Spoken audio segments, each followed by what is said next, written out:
സംസ്ഥാനത്തെ മദ്യനയത്തിൽ ഉപാധികളോടെ മാറ്റം വരുത്താൻ കരടിൽ ശുപാർശ. 1-ാം തീയതി മദ്യഷോപ്പുകൾ പൂർണ്ണമായി അടയ്ക്കില്ല. മൈ ടൂറിസം, ഡെസ്റ്റിനേഷൻ വെഡ്ഡിംഗ് എന്നിവിടങ്ങളിൽ എന്നിവയിൽ ഇളവുമുണ്ടാകും. ടൂറിസം വകുപ്പിന്റെ നിർദ്ദേശപ്രകാരം എക്സൈസ് ആണ് ഈ ശുപാർശ നൽകിയത്.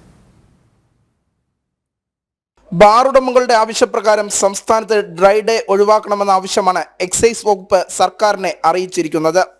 വിനോദസഞ്ചാര വകുപ്പിന്റെ കൂടി നിർദ്ദേശപ്രകാരമായിരുന്നു ആവശ്യം സർക്കാരിനെ അറിയിച്ചത്.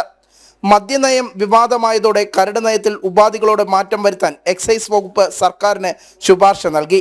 ഡെസ്റ്റിനേഷൻ വെഡ്ഡിംഗ് വേദികളിലും വിനോദസഞ്ചാരത്തിന്റെ ഭാഗമായി വരുന്ന സമ്മേളന വേദികളിലും ഡ്രൈ ഡേ ഒഴിവാക്കാനാണ് നിലവിൽ ശുപാർശ നൽകിയിട്ടുള്ളത്. വിനോദസഞ്ചാര മേഖലയുമായി വരുന്ന ഇത്തരം പ്രദേശങ്ങളിൽ 1-ാം തീയതി പൂർണ്ണമായും ബാറുകൾ തുറന്നു പ്രവർത്തിക്കും.